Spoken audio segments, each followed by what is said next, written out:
तो कल आप लोग क्या पढ़े थे? Effect of exercise on skeleton muscular और न्यूरोमस्कुलर। ठीक है, अब क्या पढ़ना है? कार्डियो और रेस्पिरेटरी पे क्या इफेक्ट आता है एक्सरसाइज थेरेपी का। Effect of exercise on body system session 2 respiratory system. ठीक है, इसमें जानने का आउटकम में क्या कहेगा कि gain and understanding of the effects of exercise on the respiratory system. मतलब आपकी रेस्पिरेशन जो है रेस्पिरेटरी सिस्टम है, तो जो भी आप एक्सरसाइज करते हो उसका क्या असर आएगा ना, उससे क्या चेंजेस आएंगे बॉडी में, उसके बारे में डिस्कस करेंगे। शॉर्ट टर्म इफेक्ट्स में क्या क्या आएगा? Short effects of exercise are body reaction to exercise immediately after starting until the end of the cool down period. ठीक है, शॉर्ट टर्म पीरियड क्या होता है? इफेक्ट इसमें एक्सरसाइज आप करते हो तो बॉडी का जो रिएक्शन होता है ना, reaction to exercise immediately after starting until the end of the cool down period, जब तक कि कूल डाउन पीरियड नहीं आता तब तक बॉडी में चेंजेस आते हैं, उसे हम बोलते हैं short term effect. Immediate increase in the rate and depth of breathing. तो आप समझ लो ना, कोई एक्सरसाइज स्टार्ट करते हो तो क्या होता है? सबसे पहले rate and depth of breathing जो है वो बढ़ जाती है, सांस फूलने के लिए को बहुत ज़्यादा, जिसकी आदत नहीं होती है एक्सरसाइज, जो रेगुलर करता है उसको उसकी आदत हो जाती है। ठीक है, more oxygen to the lungs. ठीक है, more oxygen to the lungs and more waste product. Oxygen lungs में बढ़ेगी। माइक चाहिए क्या? माइक इसके लिए ठीक है। More oxygen to the lungs waste product है ना, लंग्स में ऑक्सीजन की जो मात्रा है वो बढ़ जाती है। Increases in the tidal volume. Tidal volume जो होता है वो भी बढ़ जाता है, इंक्रीज हो जाता है। ठीक है, टाइडल वॉल्यूम क्या होता है?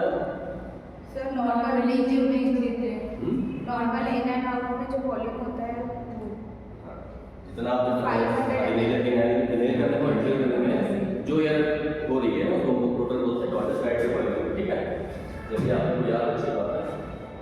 What is tidal volume? The tidal volume in the lungs is the amount of air inhaled and exhaled with each normal breath. If we are talking about the cardiovascular system, long term effects आते हैं। The long term effects are improvement which occurs over weeks, months and years from regular exercise or training. Long term effect क्या होता है? बात वही निकल कर आएगी ना कि लॉन्ग टर्म इफेक्ट में क्या होगा, शॉर्ट टर्म में तो अंतर देखना आपको कि मसल्स में क्या चला था, मस्कुलर सिस्टम में है ना, न्यूरो में क्या चला था, इसमें कार्डियो और रेस्पिरेटरी में क्या चला था। Long term effect are improvements which occurs over weeks, months and years from regular exercise और ट्रेनिंग।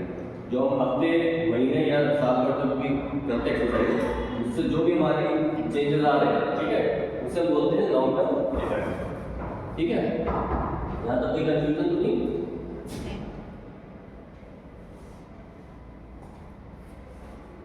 अब regular exercise results in respiratory rate lower at rest and during exercise. ठीक है, रेस्पिरेटरी रेट जो आपको पहले बढ़ जाता शॉर्ट टर्म में, इसमें क्या होगा लॉन्ग टर्म में वो लोअर रहेगा, मतलब बढ़ेगा नहीं। नॉर्मल आप ब्रीथिंग करोगे, चाहे रेस्टिंग पोजीशन हो चाहे एक्सरसाइज कर रहे हो। Increase lung volume and efficiency. Lungs का जो वॉल्यूम है वो बढ़ जाएगा, उसकी एफिशिएंसी बढ़ जाएगी। Increase in the capillary blood supply to the lungs. जो भी लंग्स को कैपिलरी सप्लाई कर रही ब्लड वो बढ़ जाएगी। कैपिलरी जैसे मसल्स में बढ़ जाएगी, यहाँ पे लंग्स को सप्लाई करना भी बढ़ जाएगी। उससे क्या फायदा मिलेगा? सर लाइक अगर हम लोग हैवी एक्सरसाइज कर रहे हैं तो मसल टियरिंग का ऐसा कुछ नहीं होगा, प्रॉपर सर्कुलेशन बना रहेगा।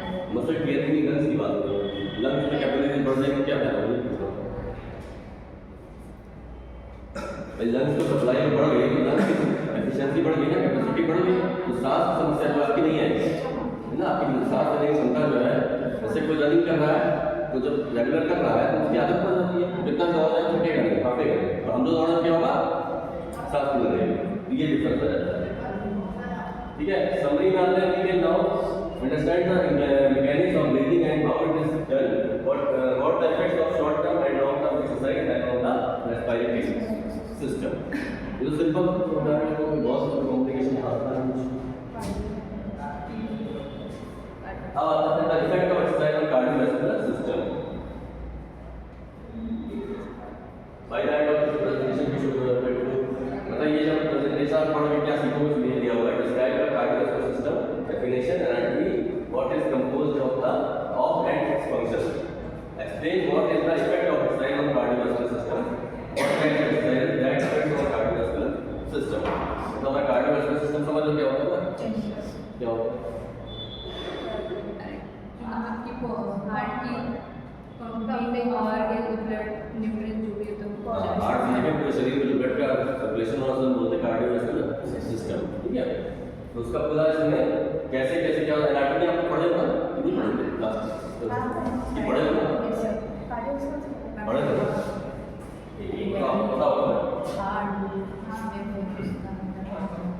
द कार्डियोवैस्कुलर सिस्टम और सर्कुलेटरी सिस्टम एक ही बात हो गई cardiovascular it's an organic system that permits blood to circulate and transport nutrients such as amino acids, electrolytes, carbon dioxide, oxygen, argon and blood cells to and from the cell in the body and also to assist in fighting disease, regulate body temperature and pH. इसका मतलब समझिए ये क्या करता है? इसका organic system है ये दैट परमिट करता है ब्लड टू सर्कुलेट करने है ना एंड ट्रांसपोर्ट न्यूट्रिएंट ब्लड हमारे बॉडी में सर्कुलेट करता है न्यूट्रिएंट को ट्रांसपोर्ट करता है ना पहुंचाता है सच एज अमीनो एसिड और इलेक्ट्रोलाइट्स क्या होते हैं? क्या होते हैं? आयंस होते हैं क्या करते हैं इलेक्ट्रोलाइट्स? होमोस्टैसिस मेंटेन करके रखते हैं। अच्छा इलेक्ट्रोलाइट अगर मान लो बॉडी में इम्बैलेंस हो जाए तो क्या होगा? किसी की बॉडी में इलेक्ट्रोलाइट डिस्टर्ब हो जाए नॉर्मल नहीं रहे तो क्या होगा? ये केमिस्ट्री वाला है केमिस्ट्री नहीं मेडिकल का भी है मेडिकल का भी है केमिस्ट्री का भी होगा इलेक्ट्रोलाइट पढ़ा हुआ आपको क्या होगा?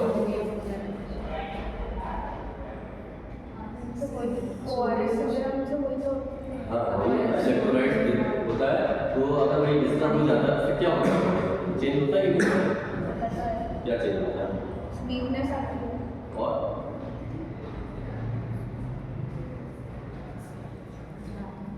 इसको पढ़ गया ये ठीक है ये अपने आप में एक अच्छा टॉपिक है इलेक्ट्रोलाइट्स क्या होते हैं carbon dioxide oxygen hormone and blood cell to and from the cell in the body and also assist to fighting disease भाई कोई भी अगर डिजीज अगर हुई है तो उसको ये ब्लड ही तो करता है सर्कुलेशन से डिजीज बाहर निकलती है regulate body temperature and pH body temperature को रेगुलेट करता है और पीएच को भी मेंटेन करता है the cardiovascular system consist of continuous linkage of a pump a high pressure distribution circuit exchange vessels and low pressure collection and return circuit cardiovascular system consists of continuous linkage of the pump एक तक pump की तरह काम करता है ये high pressure distribution circuit है exchange vessels and low pressure collection and return circuit है ना पूरा मतलब एक तरह से ये पूरा बॉडी में सर्कुलेशन करता है इस तरह से पंपिंग करके the cardiovascular system is comprised of the heart the arterial system it includes arteries veins and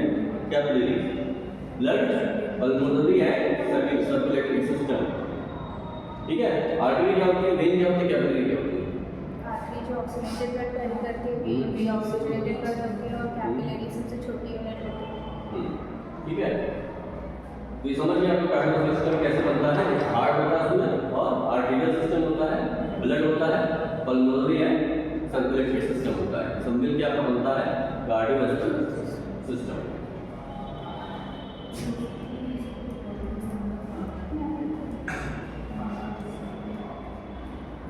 ठीक है आगे बढ़ते हैं ना heart is a muscular pump situated in the mid centre of the chest cavity it is divided into two half by a central partial called the septum ठीक है septum से divide होता है दो पार्ट में each half is then divided by walls into a atrium and ventricle तो आप सब पढ़े हो हार्ट के बारे में दूसरा क्या है the arterial system the arteries compose the high pressure tubing that propels oxygen rich blood to the tissue पता है आपको ऑक्सीजन रिच ब्लड को ये पंप करता है there are three types of blood vessels arteries veins and capillaries जैसा भी आपने बताया which arteries can be transport आपके यहाँ पे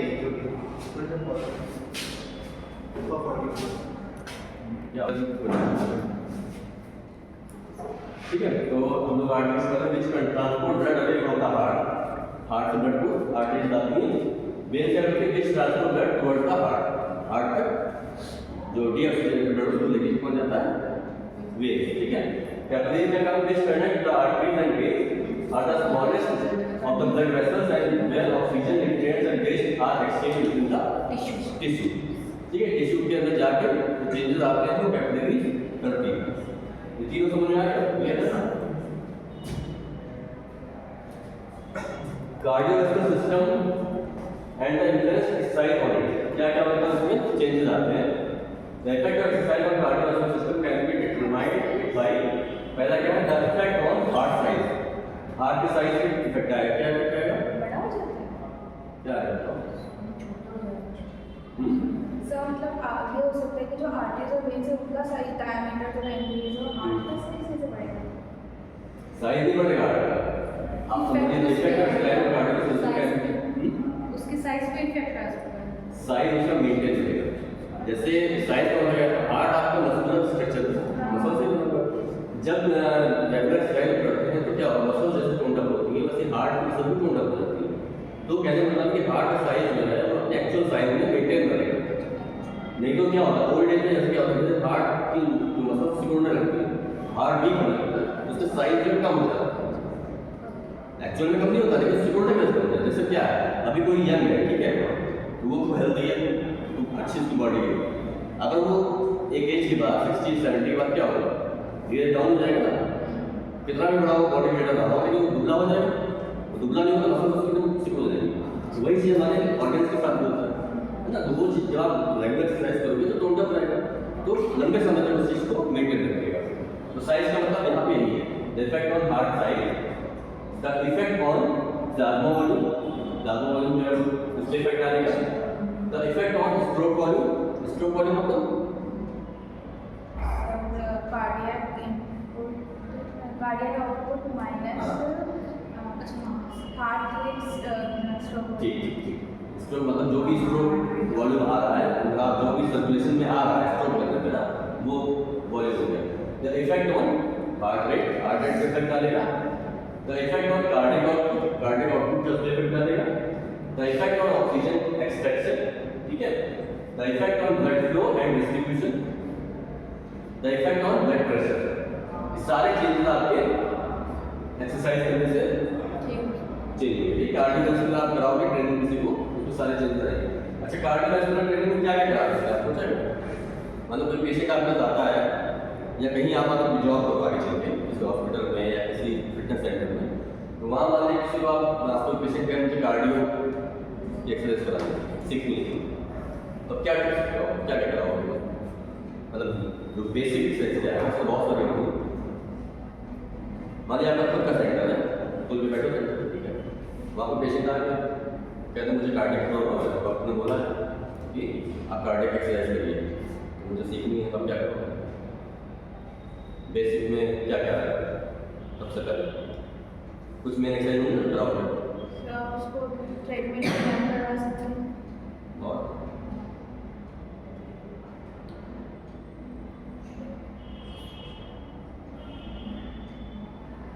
सीधे ट्रीटमेंट में करा दोगे। वॉक के लिए पहले वॉक कराएंगे, हार्ट पेशेंट का आप सीधे ट्रीटमेंट दौड़ा दोगे, क्या होगा तो फिर चाहिए? वॉक करवाने के बाद एक्सरसाइज पहले तो वार्म अप एक्सरसाइज होगी ना, पहले तो फ्लाइट बनाओ कि ट्रेडमिल पे दौड़ पाए। अभी हम भी ट्रेडमिल दौड़ने भाग जाएंगे, इसकी आदत नहीं करने की। तो कार्डियो पेशेंट अगर आप दौड़ा दिया क्या होगा? तो बाइक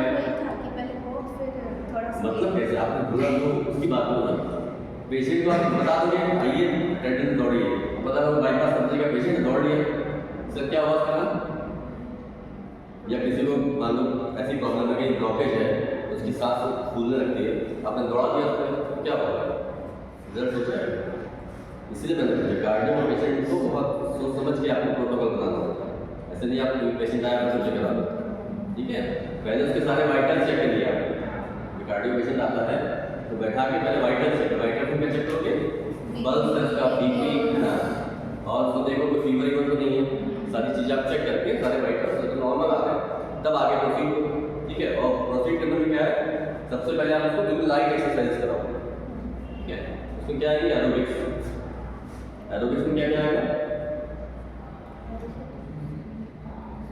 क्या है? वॉकिंग आएगा। और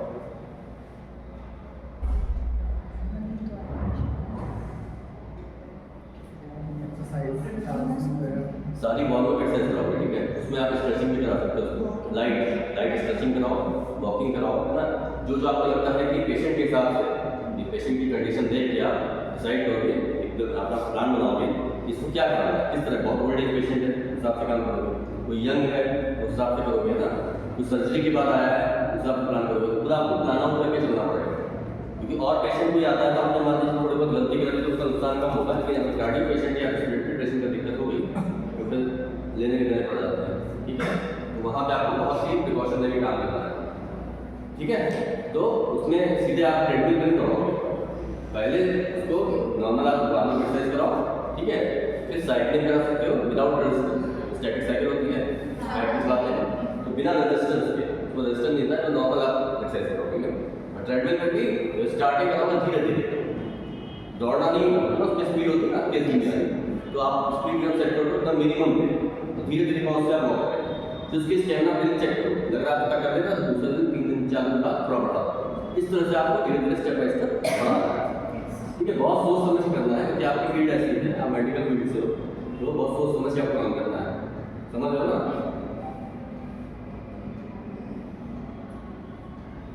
ठीक है, हार्ट साइज का aerobic exercise usually increase the heart by increasing left ventricle cavity size and thickening of its wall. मैंने बोला भाई थिकनिंग हो जाएगी ना वॉल की, मसल जब ठंडा होंगी तो ऑटोमेटिक थिकनिंग आ जाएगी, thickening of its wall, cardiac enlargement of the this और eccentric hypertrophy. Also, endurance training is also associated with an increased cardiac output and volume load on the left and right ventricles, causing the endurance trained heart to generate a mild to moderate dilation of the left ventricle combined with a mild to moderate increase in the left ventricle wall thickness. ठीक है, ये आप process पूरा कि heart में कैसे heart का size बढ़ रहा है, ठीक है। इसमें आप पढ़ के समझ सकते हो आराम से कि क्या एंड्रेस ट्रेनिंग कराओगे, एंड्रेस ट्रेनिंग क्या होती है, एंड्रेस पढ़ाया था मैंने, क्या होता है सर, एक तो उसका स्टैमिना बढ़ेगा। हाँ, मोटी मोटी बात अगर भाषा में पढ़ेंगे तो उसको स्टैमिना कहते हैं, एंड्रेस उसका काम करने की क्षमता उसकी है, ऐसे हम बोलेंगे। तो उसका एंड्रेस ट्रेनिंग कराओगे तो जो भी आप एक टास्क दे रहे हो, जो भी आपको अचीव करना है, चाहे कार्डियक पेशेंट हो, चाहे रेस्पिरेटरी हो या कोई और दिक्कत है उसमें, उस हिसाब से आपको करना है। तो endurance training associated with an increase cardiac output, endurance training से क्या होगा, कार्डियक आउटपुट इंक्रीज होगा and body load on the left and right ventricles, ठीक है, causing the endurance trained heart to generate a mild to moderate dilatation of the left ventricle.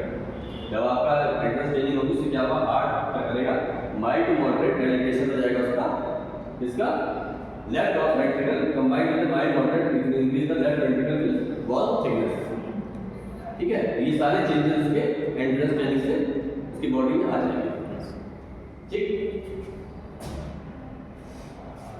अब आता है plasma. The volume of plasma will increase up to 20% अगर within a few training sessions, जो आप training session करा रहे हो उसी ट्रेनिंग सेशन में 20% का प्लाज्मा जो है वो इंक्रीज हो जाएगा। This adaptation enhances circulation and thermodynamic dynamics and facilitates oxygen during exercise to breathe. The plasma volume is rapidly increased with aerobic training, also contributes to training induced eccentric hypertrophy, ठीक है। अभी सब depend करता है कि आगे चल के आप किस तरह की जॉब पढ़ाई करते हो, ठीक है। आप फिजियोथेरेपी की पढ़ाई करते हो, है ना, तो आप क्लिनिक खोलोगे या हॉस्पिटल जा सकते हो, फिटनेस सेंटर में जा सकते हो, जिम में जा सकते हो, बहुत सारे ऑप्शन है आपके पास, है ना, या किसी क्रिकेट टीम या किसी हॉकी टीम, फुटबॉल टीम, किसी भी टीम के साथ जा सकते हो स्पोर्ट्स में, ठीक है। या किसी हॉस्पिटल में आपको स्पेशली कार्डियक डिपार्टमेंट में लग जाए, कोई अच्छा हॉस्पिटल, वहाँ पे सब अलग अलग स्पेशलाइजेशन के होते हैं, आप कार्डियो वाले में लग गया तो आपको कार्डियक टीम पेशेंट है, ठीक है। या किसी फिटनेस सेंटर में गए, फिटनेस सेंटर में ज़्यादातर पेशेंट जो आते हैं वो फिटनेस के लिए आते हैं ना, उसमें आप कार्डियो रेस्पिरेटरी पेशेंट मिल जाएंगे। जो लोग आते हैं खाली अपना इसको मेंटेन करने के लिए कि हमें कार्डियक की प्रॉब्लम है या उसका प्रिकॉशनरी आता है, आगे चल के ना हो, जब 40+ है तो पहले से ही ट्रेनिंग लेते हैं कि आगे चल के हमको कार्डियक रेस्पिरेटरी दिक्कत ना हो। बड़े शहरों में लोग अपनी फिटनेस को ध्यान रखते हैं ना बहुत ज़्यादा, इस तरह के पेशेंट आपको मिलेंगे, तो आपको इन सब पे बात करना है, ठीक है। दो तरह की बात, एक होता है क्लिनिकल कोई पेशेंट आया कोई प्रॉब्लम लेके उसका आपको इलाज करना है, दूसरा क्या होता है फिटनेस पे काम करना है, जिसको प्रॉब्लम नहीं है लेकिन आगे ना हो उस पर काम करना है, ठीक है। उसको इस तरह से ट्रेन करना है जिसको आगे चल के कोई इस तरह की इशू ना आए, ठीक है। आखिर आजकल तो जो वॉकिंग पे जो फोकस करते हैं सभी लोग टहलने जा क्यों जाते हैं, इसलिए आपने आगे चल के हमें कोई भी सिस्टम के लिए करना है, हमारा जो बॉडी का सिस्टम सब सेट रहे अच्छा है ना, तो वही चीज़ यहाँ पे फिर आता है stroke volume is the amount of blood injected by the left ventricle in one contraction. ठीक है, ये क्या होता है stroke volume is the amount of blood injected by the left ventricle in one contraction. जब एक बार कॉन्ट्रैक्शन कर रहा है, कॉन्ट्रैक्शन मतलब सिकुड़ रहा है, जब सिकुड़ रहा है उससे कितना ब्लड बाहर आ रहा है वो होता है हमारा stroke volume. Although stroke volume can refer to either left or right side of the heart, it is most associated with the left side. ठीक है, ये दोनों साइड से होता है पर ज़्यादा ये लेफ्ट साइड में ही आता है। It is measured in ml per beat and generally has a normal value of about 1 cc per kg. Long term aerobic exercise may also increase stroke volume. तो long term अगर aerobic exercise कर रहा है तो उससे उसका stroke volume जो है वो भी बढ़ जाता है, which frequently results in lower heart rate. इससे क्या होगा, उसका हार्ट रेट जो है वो कम हो जाएगा, रिड्यूस मतलब कम का मतलब ये नहीं कि डाउन हो जाएगा, मतलब नॉर्मल आ जाएगा, नॉर्मल बनेगा, रेस्टिंग पोजीशन वाला। Reduce heart rate prolong ventricular diastole. Diastole क्या होता है,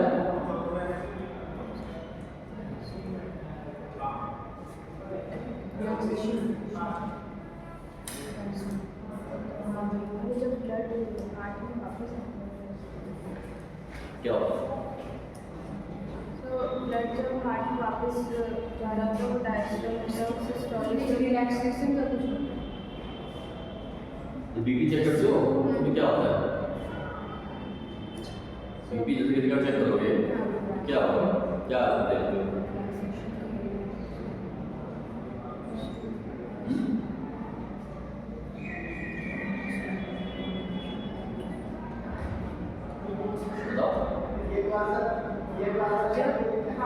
जब ब्लड वापस आ रहा होता है हार्ट में तो वो डायस्टोल होता है, जब ब्लड हार्ट से मतलब अवे फ्रॉम बॉडी जा रहा होता है तो सिस्टोल होता है।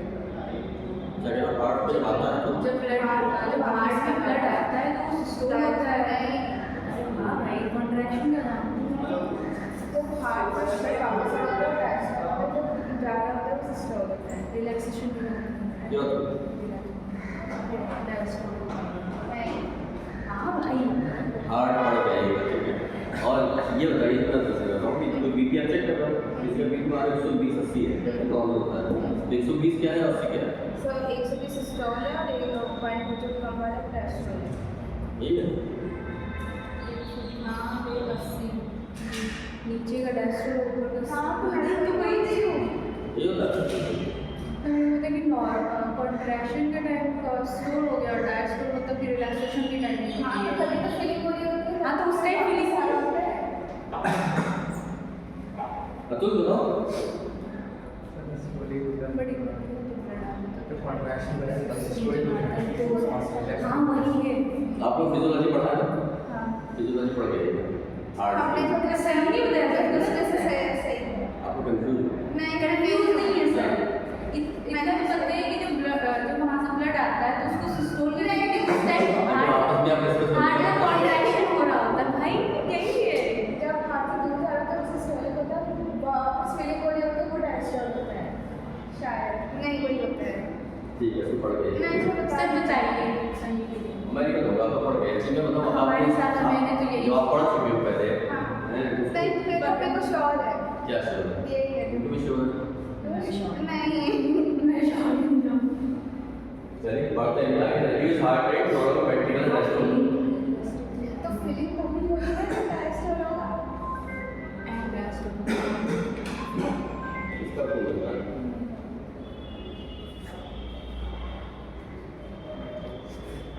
कौन किसका बोलता, बात करनी है।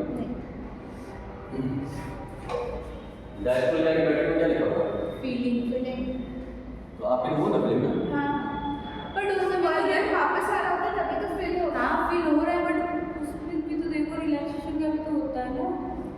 रिंगी पड़ गया, ठीक है, तुम पढ़ फिर मुझे जवाब देने की सही बोली गलत बोली।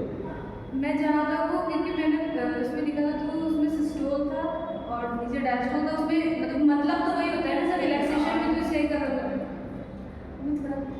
थोड़ा सा कंफ्यूज है, ठीक बता दो, कंफ्यूज हो कंफ्यूजन एक बार पढ़ लेना कि क्लियर है, ठीक है। Increasing end diastolic volume and ultimately permitting more blood to be ejected.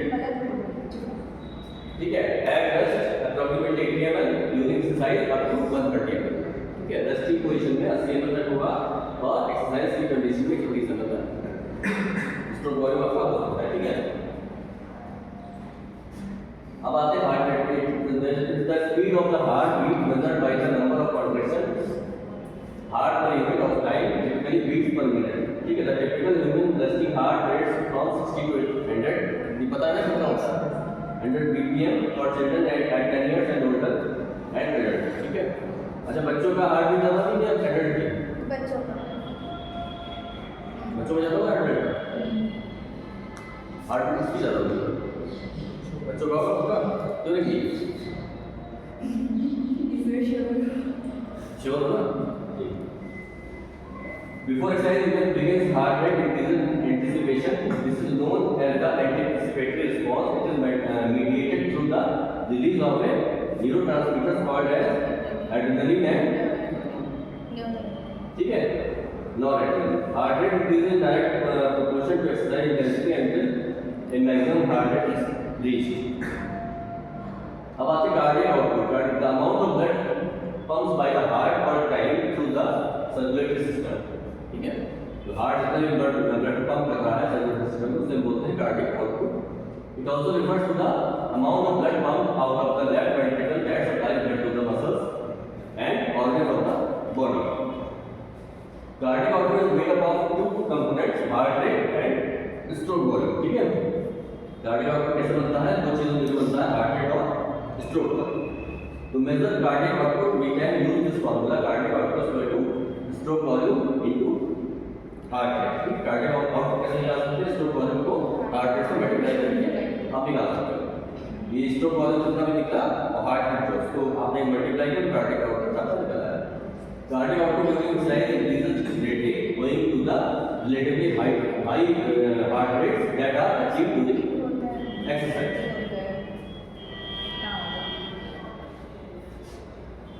अब आता है oxygen extraction. At the resting condition period the oxygen content of blood from about 20 ml of oxygen per 100 ml of arterial blood to 14 ml of oxygen per 100 ml of venous blood. The difference in oxygen content of arterial venous blood is known as the VO2 difference, ठीक है। When exercise intensity increase the VO2 differences increase also and at maximal exertion the differences between arterial and venous blood oxygen concentration can be 3 times that at resting level. Aerobic training significantly increase the quantity of oxygen extracted from arterial blood during exercise. अब आता है blood flow and distribution. Aerobic training causes large increase in muscle blood flow during maximum exercise, owing to improvement in maximal cardiac output, redistribution of blood from non-active area that temporarily compromise blood flow all out effort. Within the trained muscle tissue, capitalization will increase. ये सब बहुत common चीजें हैं, अलग से नहीं बताया था, थोड़ा सा आप पढ़ेंगे समझ आते हैं, उसका आराम से लिख सकते हो एग्जाम में, है ना। ये बहुत अलग चीजें बताई है, सब चीज आपको पता है कि हार्ट का पढ़ा हुआ है, सीरियस पढ़ा हुआ है, कार्डियोवास्कुलर सिस्टम, उसको उसमें दिक्कत नहीं आनी चाहिए, ठीक है। एक बार अगर आप रिवीजन कर लोगे तो आपको समझ आ जाएगा। Blood pressure is the force exerted by blood on the walls of blood vessels is referred to blood pressure. It is the force that keeps blood circulating and is generated by the contraction of the left ventricle. ठीक है, blood pressure समझ आ गया होगा। At rest, the typical systolic blood pressure in a healthy individual range from 110 to 140 mmHg and 60 to 90 mmHg for diastolic blood pressure. During exercise, systolic pressure, the pressure during contraction of the heart can increase to 200 mmHg, ठीक है, and level as high as 250 mmHg have been reported in highly trained healthy athletes. So 150 healthy. क्या चीज? So 150 to 250 mmHg. हाँ, तो healthy जो athlete होते हैं, जो जिनकी बहुत ज़्यादा काम कर एथलीट जो बहुत ज़्यादा स्पोर्ट्स पर्सन जो है, उनका हो सकता है, उनका नॉर्मल है, क्योंकि उनकी आदत है उस चीज़ में, ठीक है। तो एक्सरसाइज कोई पेशेंट आपका आ रहा है या आप आईसीयू में जा रहे हो, अगर आपकी पोस्टिंग होती है या आप ड्यूटी कर रहे हो, जॉब कर रहे हो, आईसीयू में आपके पेशेंट है, ठीक है, तो वहाँ पे आप क्या कर सकते हैं? मान लो पेशेंट वेंटिलेटर पे है, तो आप क्या करोगे? वहाँ मॉनिटर लगा होता है, कभी आप गए नहीं, कभी जाओगे, वो देखना पहले आप जब भी पेशेंट देखने आप गए तो कोई बताने आपको नहीं आएगा वहाँ पे। हाँ डॉक्टर ने बोल दिया वो पेशेंट आप एडमिट करा दीजिए, ठीक है। आप जाओगे आपको सबसे पहले क्या देखना है? सर उसका बीपी होता है, पल्स रेट होता है, और ECG तो का बीपी कितना टाइम होगा तो आप कराओगे फिर काम नहीं कराओगे? बताओ।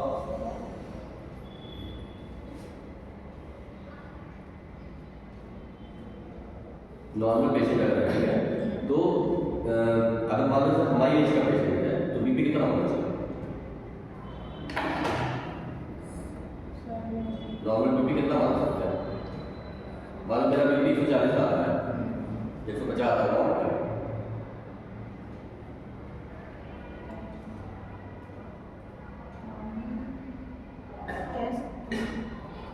अगर आपको हाइपर वाला क्या है? जो बीपी बढ़ा हुआ बढ़ाओ तो होता है नॉर्मल हो गया। मैं नॉर्मल कंडीशन की बात करता हूँ कि अगर हम एकदम फिट हैं, फिट एंड फाइन, कोई दिक्कत नहीं है, और बीपी मेरा 150 के ऊपर जा रहा है, मान लीजिए आप चेक करो बीपी मेरा 150 के ऊपर जा रहा है, तो उसका नॉर्मल मानोगे ये नहीं मानोगे, ठीक है। तो अच्छा मान लीजिए आपको एक पेशेंट 50 साल का आता है, 50 और उसका बीपी 140 से 150 का नॉर्मल 140 से 150 के बीच में आ रहा है नॉर्मल, या बहुत सीरियस केस है, उसको तुरंत आपको भेजना पड़ेगा हार्ट के डॉक्टर के पास। सर वो नॉर्मल है? बिल्कुल नॉर्मल। मान लीजिए आपको कोई थेरेपी कराने आया कि उसको पता ही नहीं बीपी है, जैसे मैं आपको बताया मैं मुझे नहीं पता मुझे बीपी की प्रॉब्लम है, आपको पता है मुझे कंधे में दिक्कत है, मैंने कहा मुझे दिक्कत, आपने ठीक है, आपने मेरा बीपी चेक किया, ठीक है। ऐसे कोई और पेशेंट आपके पास मान लीजिए मैं एग्जाम्पल दे रहा हूँ कि उसकी एज है 50 से 60 के बीच, ठीक है, और आपने वाया आपने प्रॉब्लम बताया, आपने उसको बीपी सबसे पहले वाइटल चेक करोगे तो पेशेंट जाए तो वाइटल चेक करना जरूरी होता है, ठीक है।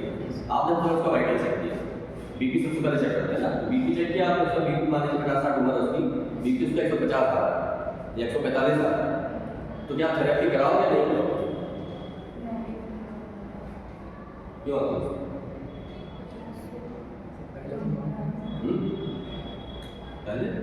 पहले सब नॉर्मल करें बीपी कैसे नॉर्मल होगा?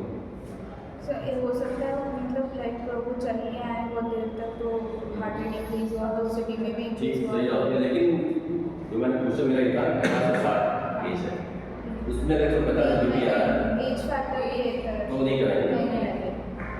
नहीं कराएंगे। अब तो कंफ्यूजन आ जाता है, हाँ या ना दोनों हो जाता है, करा सकते हैं क्योंकि 50 से 60 की एज में बीपी आपके 140 से 85 आता है नॉर्मल मान, ठीक है, इसलिए एज की बात होती है। अब देखा आपने 110 से 140 का वेरिएशन क्यों दिया गया है? इसलिए दिया गया है कि जैसे 20-25 साल की उम्र है तो वहाँ पे बीपी 110-120 का नॉर्मल मानते हैं। अब मान लीजिए कोई 20 या 25 साल उम्र का है, उसकी अगर बीपी 140 के ऊपर जाती है तो वो गड़बड़ है, ठीक है, उसको एडवाइस नहीं करोगे। पर वही 140 बीपी अगर 40 प्लस के आ रहा है, 140 के अराउंड आ रहा है तो कोई बहुत ज़्यादा इशू नहीं है, ठीक है। लेकिन 50 से 60 में आ रहा है और उसका पहले 145 है तब भी कोई इशू नहीं, लेकिन अगर 40 साल की उम्र के आप बीपी 150 के ऊपर जा रहा है तो मतलब इशू है।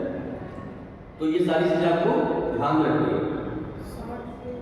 तो अब मान लीजिए 145 बीपी आ रहा है 50-60 उम्र, ठीक है, तो थोड़ा सा नॉर्मल उठा बैठा 5 मिनट, जब 5 मिनट बैठ गए उसको बीपी कैसे नहीं खाली चल गया है, एक्सरसाइज हो गया, आपने 5 मिनट डाला दिया उसका बीपी ऑटोमेटिक सेट हो जाएगा, 145 से 140 तो आ ही जाएगा ना, फिर आप चलेंगे, ठीक है। और किस एज में बीपी मतलब आपको मिनिमम दिखेगा, मतलब कम दिखेगा, किस एज में बहुत ज़्यादा दिखेगा?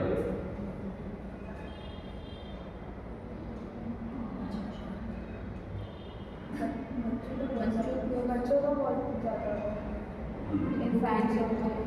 ठीक है, देखिए एडल्ट में आपका जो रेशियो होता है ये होता है 110 से 140, ठीक है, नीचे वाला जो होगा 60 से 90, नीचे वाला अगर 60 के नीचे जा रहा है तो वहाँ पे सोचने का अगर किसी को गैस्ट्रोलिक ब्लड प्रेशर किसी का ज़्यादा कम हो रहा है, एक्स्ट्रा या बढ़ गया, ठीक है, तो उसको कोई ना कोई अंदर डिजीज चल रही है, सिस्टोलिक कई बार गड़बड़ जाता है, वो नॉर्मल बात है, उसकी वजह से दिक्कत कम होती है। देखिए अगर डायस्टोलिक किसी का फ्लक्चुएट कर रहा है, मान लो 90 के ऊपर जा रहा है या 60 के नीचे जा रहा है, यानी कि उसको कोई ना कोई इश्यू है, ठीक है। तो उस कंडीशन में आपको वहाँ पर थेरेपी नहीं अप्लाई करनी, पहले करना आप योगा जाके एडवाइस लीजिए, डॉक्टर से आप एडवाइस लीजिए, फिर हम, ठीक है। तो मैंने क्वेश्चन पूछा था आईसीयू में आप जाओगे तो क्या क्या देखोगे? सबसे पहले बीपी देखोगे ना, बीपी उसका देखना हमारा देखो एज है उसकी 50 से 60, 145 के आसपास चल रहा है तो कराओ, कोई दिक्कत नहीं। लेकिन वही बीपी अगर 200 के आसपास तो आप रुक जाओगे, वहाँ जो भी वहाँ का जो भी स्टाफ होगा, हेड होगा, उससे आप पूछोगे, राय लोगे तब। क्योंकि कई बार क्या होता है, कुछ पेशेंट की टेंडेंसी होती है उसका बीपी बढ़ ही जाता है, जैसे ये दूध से लिया होगा, वैसा पेशेंट अगर आ गया तो वहाँ के स्टाफ को पता होगा कि ये 2-3 सेंटीमीटर का बीपी इतना ही रहता है, कोई इशू नहीं। लेकिन अगर बीपी नॉर्मल 140 से तब उसका 200 के पास जा रहा है तो वहाँ पे आपको सोचने की बात है, ठीक है। और क्या देखना होगा monitor, SpO2 oxygen level, oxygen level अगर उसका 97 नॉर्मल होता है, ठीक है। अगर 2-3 पॉइंट ऊपर नीचे कोई बात नहीं, लेकिन अगर 90 के नीचे आ रहा है ना, या 100 के ऊपर जा रहा है तो थोड़ा सा इशू है। ज़्यादा वाला कम इशू कम है तो आपको ध्यान देना है, वहाँ नहीं करना, मतलब ऑक्सीजन कम है आपने चढ़ा दिया और डाउन हो गया, ठीक है। बीपी बढ़ा हुआ है आपने बढ़ा दिया, बीपी और बढ़ जाएगा। तो इस तरह की चीज़ों का आपको बहुत ध्यान रखना है, ठीक। Exercise that effect on cardiovascular system, aerobic training. Aerobic means that oxygen required to produce energy in the body. This term is used to describe exercise that increase cardiopulmonary capacity. The basic principles of aerobic training are dependent on intensity, duration, frequency, and specificity of the exercise. Intensity of exercise is defined as the intensity of the exercise performed or the physiological response of the individual. Often, intensity of exercise can be set at 80 to 85% of the maximum heart rate determined on a baseline exercise tolerance test. ठीक है। मैं बीच में आपको इसलिए बताता हूँ कि आप लोग का जो कोर्स है वो इंटर्नशिप बेस्ड कोर्स है, तो आप लोग को भी हम लोग का क्या था, हम लोग 4 साल पढ़ाई की, उसके बाद हम इंटर्नशिप में गए थे। बीच में ट्रेनिंग होती रहती थी, हॉस्पिटल में बेस्ड रहते थे, पर जो प्रॉपर जो इंटर्नशिप होती है वो हम लोग की 4 साल की बात ही की।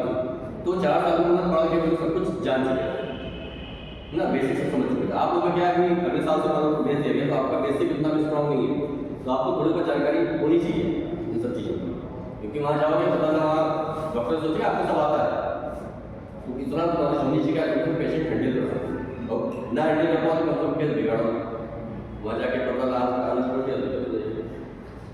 Duration of exercise is generally 20 to 30 minutes, excluding a 5 to 10 minutes warm up and a similar cooling down period after exercise, ठीक है। 5 से 10 मिनट का वार्म अप कराएंगे, उसके बाद उसको कूल डाउन पीरियड, ठीक है। फ्रीक्वेंसी ऑफ ट्रेनिंग क्या होगा, defined as the number of exercise periods in a given time, usually expressed in session per week. Specificity of exercise refer to the types of activities that are performed. This principle dictates that the type of activities and muscle groups targeted in exercise should be based on the needs of the individual in vocational and recreational activities. ठीक है। Some of the aerobic exercises that provides maximum cardiovascular benefits include walking, jogging, swimming, bicycling. ठीक है, तो आपको पता ही होगा कि main जो होती है walking, jogging, swimming and bicycling। ये कॉमन एक्सरसाइज आप किसी को कराएंगे, इससे कोई दिक्कत नहीं है, ठीक है। स्विमिंग हर जिसको आती है उसको कराइए, और बाकी इस एक्सरसाइज से कोई दिक्कत नहीं होगी, ठीक है। नॉर्मल आप एक्सरसाइज उसको भी गाइड कर सकते हो गया, बंद कर दो आपका टाइम।